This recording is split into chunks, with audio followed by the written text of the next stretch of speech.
Hey, it's Justin with Wealth Building Strategies. Hey, I know I've been gone for about 3 weeks.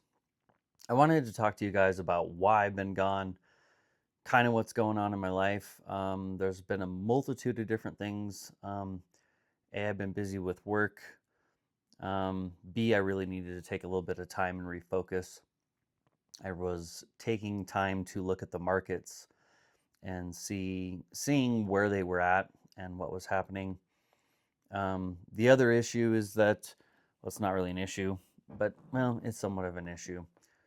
I've had some mouth issues that actually started way back in December, but I don't want to go into a long story of it. But a culmination of events happened. I ended up having to have a tooth pulled in the front, and there's a little controversy of what caused it. One doctor thinks it's because tartar was on the back and built up and actually went down beneath the gums and started an infection underneath the nerve.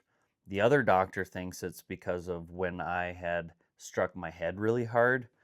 Um, I came down and clamped down one of my teeth down to my bottom, and unfortunately, this one sticks up a little taller. He thinks it's sudden nerve deaths. Sudden nerve death is what it's called. So long story short is, I'm still getting comfortable with this. Um, I've had a multitude of issues going on, and I hadn't really talked about it on the channel before. I was focusing on crypto and all the other things, and basically things kind of caught up, and I ended up having to have this tooth pulled, my mouth drilled.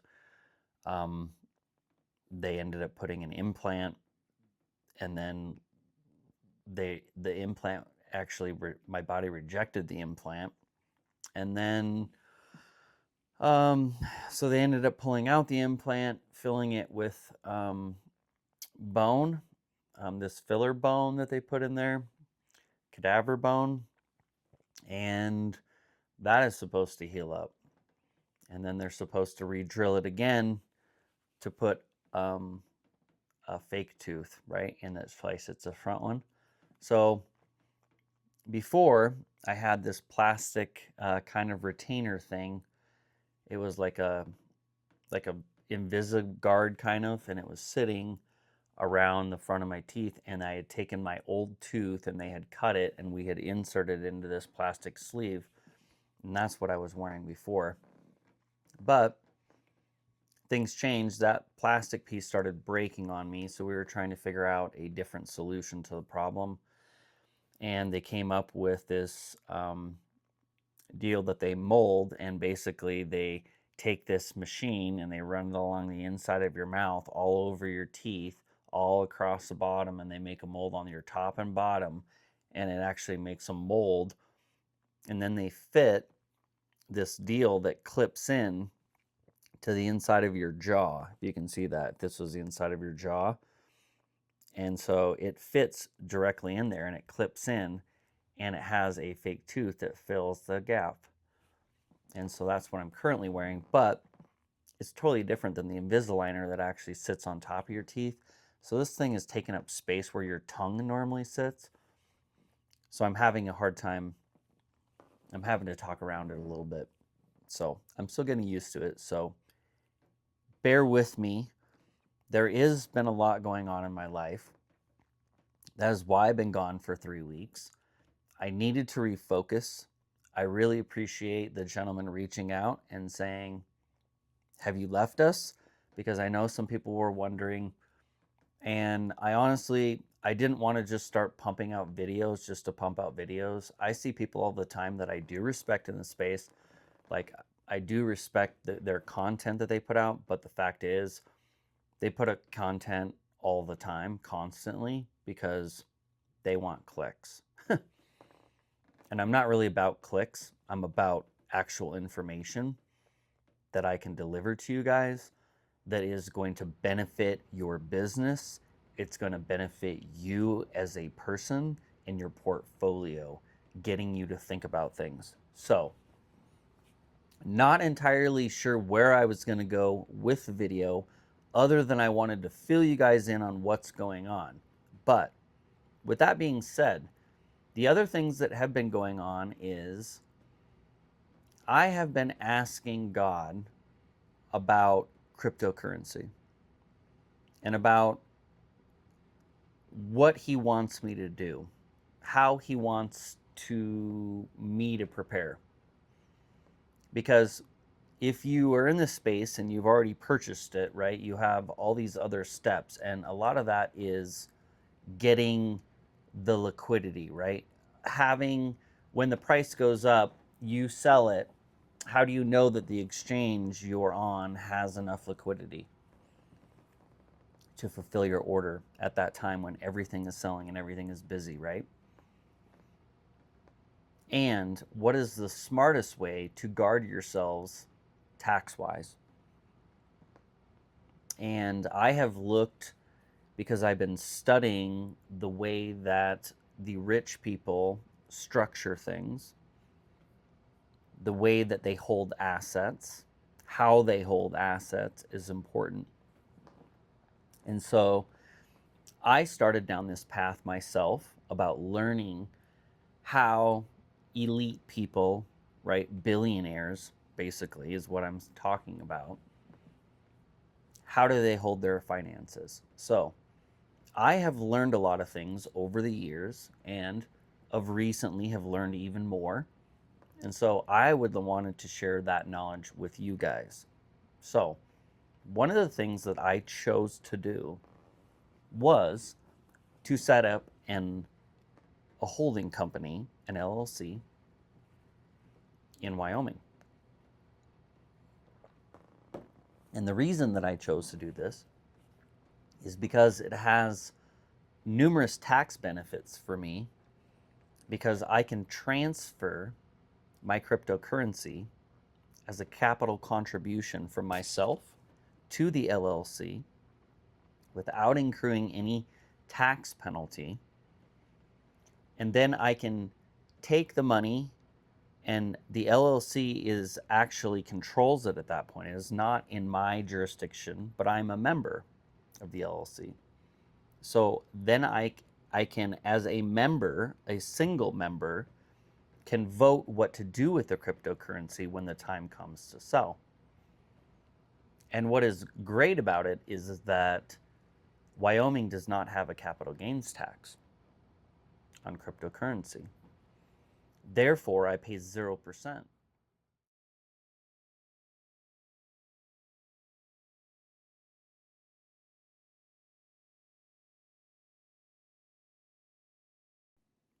So this strategy is going to save you money right away. Now, you're going to ask, I bet you this is going to cost tons and tons of money. Well, that's all relative, right? That depends on your financial situation. How much crypto do you hold? What's its value? What is its future value? Are you in a position that this is something you can do? Now, for on average, I would say that depending on who you hire, and I don't feel like I should give advice. My experience was okay. You got to realize that I paid for a service that I thought they were going to take care of pretty much everything, and it was more of like a do-it-yourself walkthrough is more of what it was like. Yes, there were certain things that they did for me and provided, um, that it would have been more difficult for me to secure myself. But overall, I ended up paying $1,500 to have the service done. I think that there's other people in the space that do it for like $2,500, and it's like a full on, they do everything for you. You don't actually have to step in and do it. So I did the 1,500. I thought that they were going to take care of all of it. That's probably the only reason that I'm not going to recommend them. Their communication was okay, but it wasn't amazing. And so, yeah, I mean, if you wanted to talk to me or something, email me. You had further questions, I would respond to those. If you want me to do um, more content specifically on this structuring, holding companies, how this translates, you as a US citizen, you have to realize that you need to really have someone that is aware of what is going on legally. So I would highly recommend that you hire a company to do this. And I would even say that if you haven't really done a lot of research, unless you're super comfortable, doing these documents yourself requires your due diligence, because if you do them wrong and then you take them and get them notarized and you're adding things and adding clauses that you're not supposed to be, it can be a real problem. So you need to cover your bases. Yeah, I think it's a great strategy. I think that they there are some things that we need to be thinking about as far as liquidity. Where are you going to sell your crypto? For some of you that have coins on Coinbase, I don't know if you've done research, but there is a there's been a problem with people not being able to access their crypto, not being able to sell their crypto. This happened to me last cycle with Coinbase.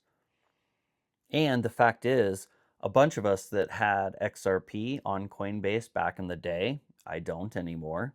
It's all moved off. I mean, look at the fact that a bunch of us didn't get our airdrops. We didn't get our tokens that we were promised. We were supposed to get a snapshot of our portfolio, buy companies, and get our tokens. And the fact is those companies provided those airdrops to Coinbase, and Coinbase did not give them to their clients. Coinbase owes me thousands of dollars as of now. Not only for the airdrops, but they also owe me for thousands of dollars because they locked my tokens back in the day and didn't allow me to move them or sell them when the market was up and I was planning on selling. Yeah, it was like a 30-day or 40-some day lock that ended up happening. So I am not a big fan of Coinbase. I really highly recommend that you get a different platform. Kraken, Uphold. Uphold's fees are expensive, but they did support the they supported XRP, right? They still sold it all the way through the lawsuit, and all the rest of the exchanges dumped XRP. So yeah, I was really grateful Uphold was around because I was able to buy it. So I'm one of those ones who's paid probably a lot more fees because I've been so loyal to Uphold. But Uphold has been loyal to the XRP community to provide XRP when none of the other exchanges were willing to do so. So I have to give them amazing props for that. So I would say that if you think that your crypto is going to be worth X amount of dollars, if you think you're going to make $100,000, you have to figure out, all right, my tax in my state is 10%. It would save you 10 grand. Okay, do you have $1,500 to $2,500 to hire a professional to go ahead and do this? Maybe some of you do. Maybe it's a great move for you. And if it is, I would highly recommend it. I mean, for some of you that are watching the channel, you might hold so much crypto that you're going to make millions. You know, for you, it's absolutely beneficial.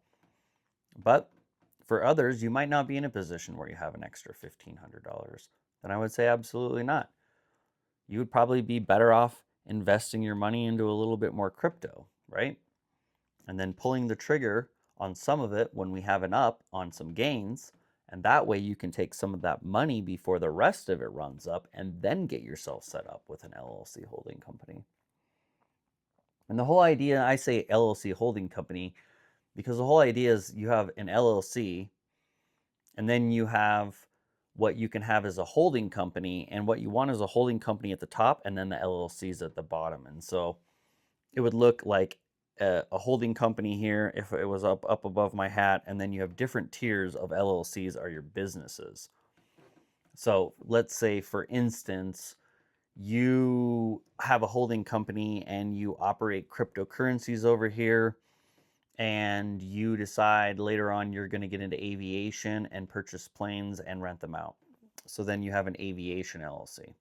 And then you have a marine, you want to buy boats, right? And you get into boats, purchasing boats, renting boats out, selling boats, whatever. You have another division, the marine division, that's your other LLC. So it's really cool how you can structure this properly, and basically you create these entities, right, underneath each other, substructures. And you want to have a professional do this because it's very important that it is done properly. This is not a, I would not recommend it this as a do-it-yourself unless you've spent thousands of hours or 1,000+ hours. I would not recommend doing the things I'm talking about, because you could spend all that time doing it and do it improperly, and you'd end up spending money, and then it wouldn't cover you anyways, and you wouldn't even save that percentage, and you'd end up paying it in taxes. So this is where it is wise to spend more money to save money. And this is something that a lot of people don't talk about and people don't discuss, especially rich people, is how they use assets for their benefit. They have figured out how to use real estate for their benefit. They have figured out how to use buying a luxury car, not only as a tax write-off and not only to store value, but to actually, they buy a specific car that is rare, it increases in value. And that's a mindset and a mind shift that a lot of people have not thought about. A lot of people have not seen. They look at rich people and they're like, I can't believe that you would buy a $2 million jet. That's crazy. What a waste. But what you're not realizing is that they don't own that jet. They're a member who's using it. It's the company that's the LLC that gets the full tax write-off. And if they didn't buy that jet, they would pay a whole boatload of money to the IRS, wouldn't they? So instead of paying it to the IRS, and like, I think that some of us would agree, a lot of us don't really like where our tax money goes sometimes. Can I hear an amen? You probably don't like a lot of the places where your money goes. But irrelevant, it still ends up getting paid. So instead of paying it to the tax man, they buy this jet, right? Then this is a tax write-off. They're not paying it to the government. It benefits their LLC. It benefits them. Then they take the jet and they can send it out on nonprofit missions. You could take it and move supplies, humanitarian aid to people, right? In countries that are struggling. There's a lot of things you could do. You can also take that airline that is sitting there and you can start renting it out by the hour, because it's sitting there doing nothing. And now it becomes, you've already got the tax write-off for it, but now it's also generating income for you. Now that $2 million jet doesn't really look like a very bad investment, does it? It actually looks like a really wise, profitable investment from a standpoint that they were going to have to pay the money to the IRS anyways. And so this is what we're talking about: holding companies, LLCs, and how you can save a little bit of tax. You have to realize you are going to have to pay a federal tax. You are a US citizen, and even if you move overseas to another country, and we can have a whole conversation about this, and I will in another video. It's about the process of expatriation, how that actually works, what that actually looks like. But for most people do not want to do that. Most people want to live in the United States. So no matter if you move to another country and live there 365 days a year and all your income was made there and you were selling crypto there, because you're a US citizen, you will have to pay a tax to the US government, even if the country you're in has a 0% tax. So it is important to note these things, to pay attention, to know the laws that where you are in the country you're in and the state you're in, or region, depending on where you're viewing this video. This is not financial advice. I am not a financial advisor.